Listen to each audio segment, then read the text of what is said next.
Hello everyone. Reliance, as we all know, is nothing less than a brand name. In fact, Reliance is one of those Indian firms that put India's name on the world map in terms of business. Where initially it started with being in the textile sector, the firm constantly kept foraying into other sectors like energy, material, retail, telecommunication, entertainment, and finally digital services. But how did all this begin?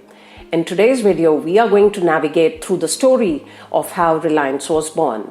To begin with, the firm had a humble and modest start. Let's turn the wheel of time and know the backstory of Mr. Dhirubhai Ambani, who laid the foundation of this conglomerate firm. Mr. Dhirubhai Ambani was born in Gujarat, and his father was a school teacher in a small village there. Although his father was a teacher, young Mr. Dhirubhai had no interest in studies. So he gave up his studies after completing class 10th and went to Aden for work. In Aden, he first started to work at a gas station and did other jobs as well. Young Dhirubhai Ambani had a good skill of spotting profit opportunities and putting them to good use. During his stay in Aden, he noticed that the coins were made from silver. This meant the value of the coins was less as compared to the material used to make them. So Mr. Dhirubhai Ambani used to collect those coins, melt them, and then sell the silver material to make money. After spending 8 years in Aden, he returned to Mumbai, India in 1957. On his return, Mr. Dhirubhai started a business from all the money he made by melting and selling coins in Aden. The business he started was named as Reliance Commercial Corporation. It did the work of trading polyester yarn and spices. While he was working in Aden, one of his friends, Mr. Praveen Bhai Thakkar, had opened a shop by the name Reliance Stores. Dhirubhai loved the word Reliance since then.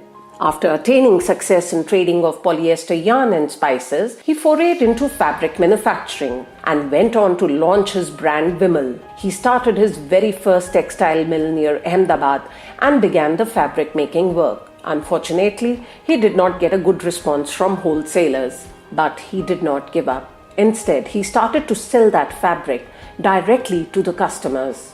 And then there was no stopping for the Vimal brand. The story shows that Mr. Dhirubhai Ambani had the right acumen and foresight for doing business. In 1968, he shifted from a chawl to South Mumbai and started to live in a decent apartment. Mr. Dhirubhai Ambani was not only known for his business management skills, but he had good communication and convincing power too.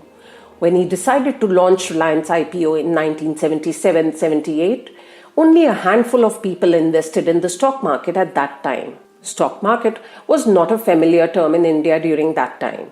So to pass this hurdle, he decided to convince people from various cities. He started to enlighten them about the future plan of his company and how the common public can benefit from the success of Reliance in future. As a result, Reliance IPO saw the participation of about 58,000 retail investors, and it was subscribed 7 times. In fact, during that time, it was the first IPO in India where so many retail investors participated. After successfully launching the IPO, he started to focus on expanding his business. For this, he ventured into the manufacture of the materials needed to make polyester like petrochemicals. Before the liberalization of 1991, it was pretty difficult to do any business in India. Still, Mr. Dhirubhai Ambani managed quite well to expand his business across sectors and cities. His basic and simple business strategy was to make quality products and then sell it in huge volumes, even if the profit margin was less. A similar strategy is used by his elder son, Mr. Mukesh Ambani. With the passage of time keeping his main focus on petrochemicals and oil refining, Mr. Dhirubhai Ambani started to enter other sectors such as telecommunications, power, infrastructure services, etc. He not only took his firm to new heights of success, but the shareholders of his firm also earned a handsome amount of money from the success of Reliance. He kept his promise of good business growth that he made to the investors while launching Reliance IPO. When Reliance bought its IPO in 1977, its revenue was around 70 crores. But in 2002, the year in which Dhirubhai Ambani passed away, Reliance had made a whopping revenue of around 75,000 crores. Well, these figures will help you imagine the return investors must have incurred by investing in Reliance during that time. It won't be wrong to quote that Mr. Dhirubhai Ambani made Reliance an investor-friendly firm.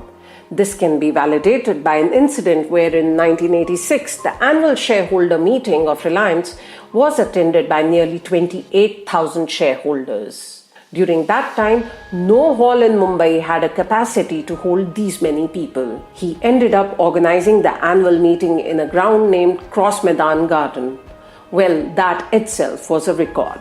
Reliance Industries was the first private Indian firm to make it to the list of Fortune 500. In fact, his first textile mill, built near Ahmedabad, was appreciated by the World Bank.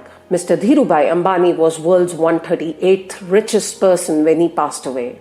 4 years back in 2016, the Indian government facilitated him with Padma Vibhushan for his work and contribution, and it was received by his wife Kokilaben Ambani.